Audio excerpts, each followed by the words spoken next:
Welcome to Tenerife, the largest of Spain's Canary Islands and one of the most popular cruise destinations in the Atlantic.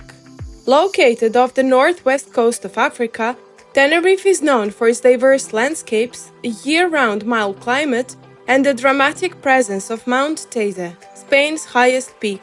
In this video, I'll give you an overview of Tenerife cruise port, what you can see and do in Santa Cruz, the island's capital, within walking distance of the port, and how to get around the island if you decide to explore further during your cruise stop.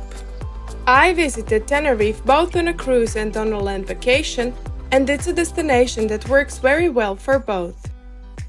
Tenerife Cruise Port is also an important home port where many cruises start and end, so if your cruise begins here, it's a good idea to arrive at least a couple of days earlier.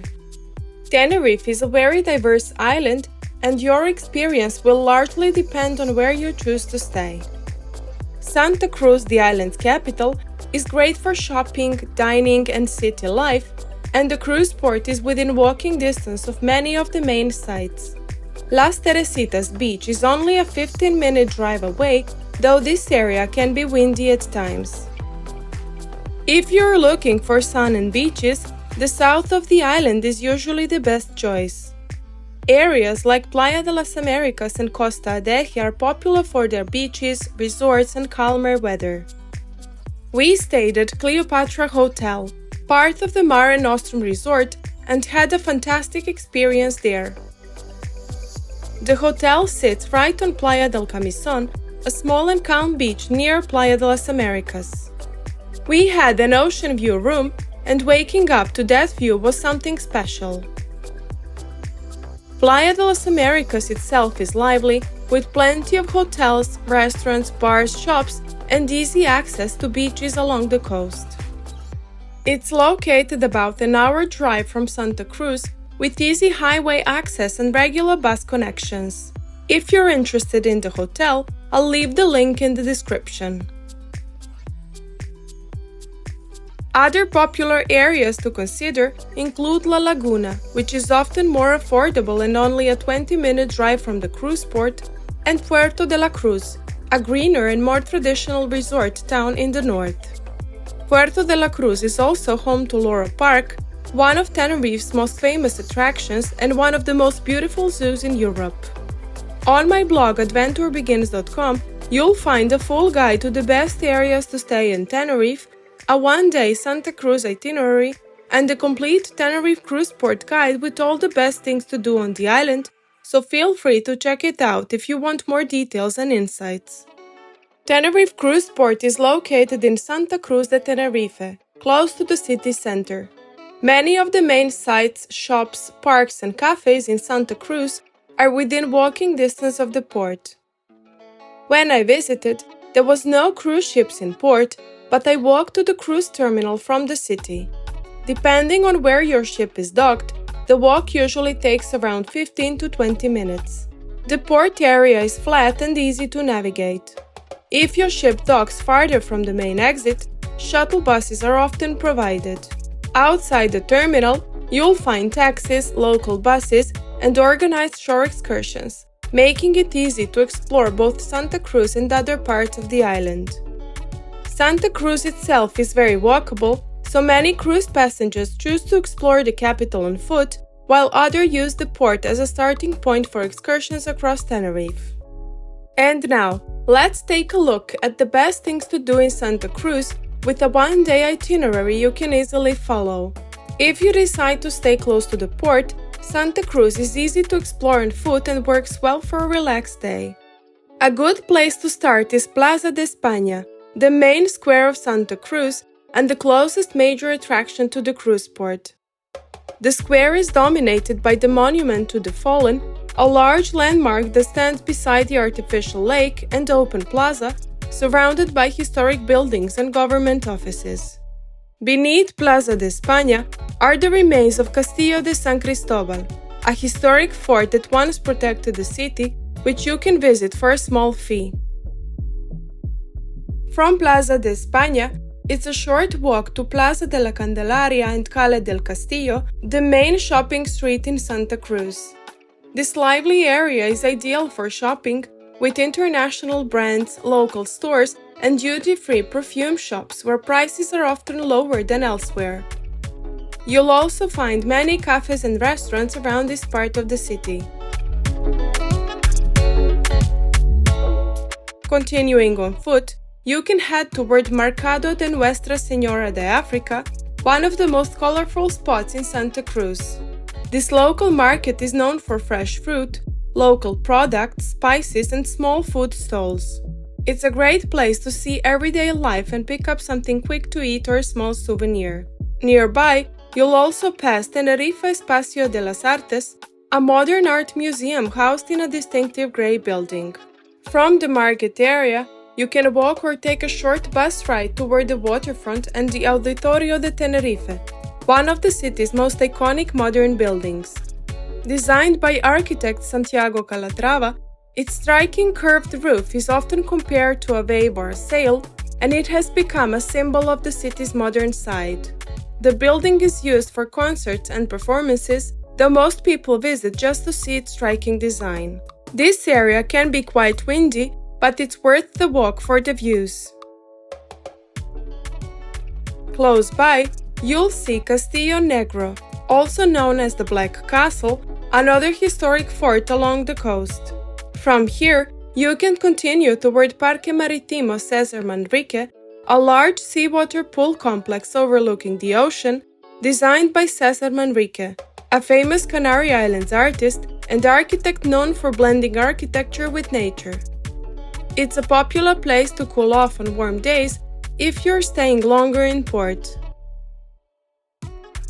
Just next to it is the Palmetum, a botanical garden built on a former landfill site, offering some of the best panoramic views over Santa Cruz and the harbor. While the garden is quite modest, the views from here are fantastic.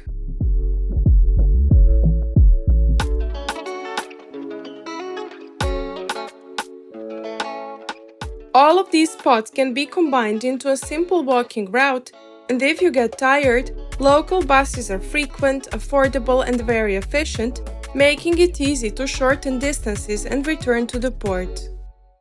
If you would like to see more of the island beyond Santa Cruz, Tenerife is also easy to explore further. The island has excellent road infrastructure, so renting a car is a great option, especially if you want flexibility. Public transport also works well. Intercambiador de Santa Cruz is the main bus station, with connections across the entire island. Buses are frequent and operated by TITSA, and I'll leave the link in the description for routes and schedules. There's also a bus stop right across from the cruise port near Plaza de España, which connects directly to the main bus station. And now, let's look at the most popular things to do around the island and the best excursions in Tenerife, starting with Mount Teide National Park, home to some of the island's most famous landscapes. Mount Teide is an active volcano, Spain's highest peak and the centerpiece of Teide National Park. The landscape here feels almost otherworldly, with volcanic rock formations, lava fields, and wide open views. One of the park's most famous sites is Rohe Cincado, the iconic rock formation often seen in photos of Tenerife. Popular stops also include scenic viewpoints along the road, the cable car area, and walking trails at higher altitude. I visited Mount Teide on a full-day guided tour that also covered the north of Tenerife and the Masca Valley, and it was absolutely spectacular. I have a detailed written review of this tour on my blog with the link in the description. That said, it's a long day and best suited if you're staying on the island longer. If you're short on time, there are also plenty of half-day tours that focus only on Mount Teide and are easier to fit into a cruise schedule. If it's your first time in Tenerife, I would definitely suggest Mount Teide as a top highlight of the island. It's a unique place and unlike anything else you'll see here.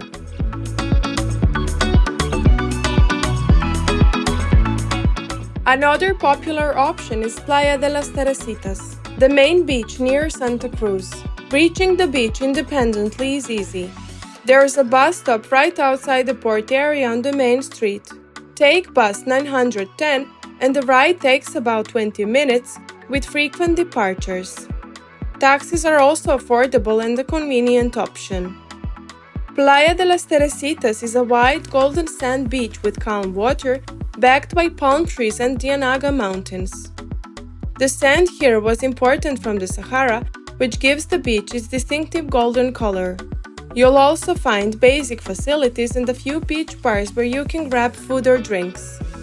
Playa de las Teresitas is the best option if you're staying in port for a few hours, as it's close and easy to reach. That said, it can sometimes be windy or cloudy. For a full beach day with more reliable sunshine, the south of the island is usually a better choice. Areas like Playa de las Américas and Costa Adeje, about an hour drive from Santa Cruz, are known for their warmer, sunnier weather and some of Tenerife's best beaches. Another popular excursion from Santa Cruz is Loro Parque, located just over an hour drive from the cruise port near Puerto de la Cruz in the north of the island. If you're short on time, it's best visited as part of an organized tour, which takes care of transport and timing. Loro Parque is known for its strong focus on conservation, animal care and education, and it's home to a wide variety of animals, along with several well-organized shows.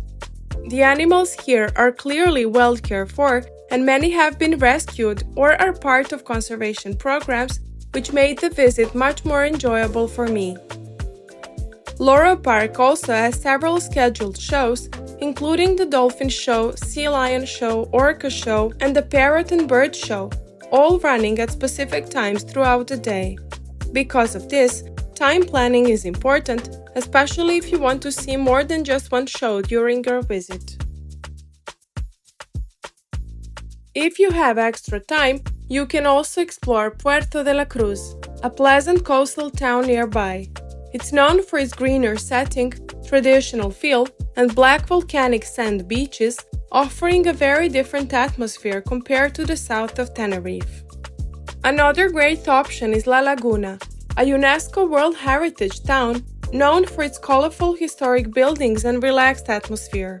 It's only about a 20-minute bus ride from Santa Cruz, making it easy to visit independently. Highlights include its pedestrian old town, historic houses, churches, and small squares filled with cafes. We've really enjoyed our time here, and it's an ideal choice if you're not looking for nature or beaches, but prefer exploring a local historic town instead. Tenerife has so much more to offer than what you can see in a single day. From volcanic landscapes and mountains to sandy and black sand beaches, changing weather, clouds, and sunshine, the island is incredibly diverse and often feels like several different destinations in one. For more detailed tips, itineraries, and practical cruise port information, feel free to check out my blog adventurebegins.com. Thanks for watching, and don't forget to like and subscribe for more cruise and travel guides.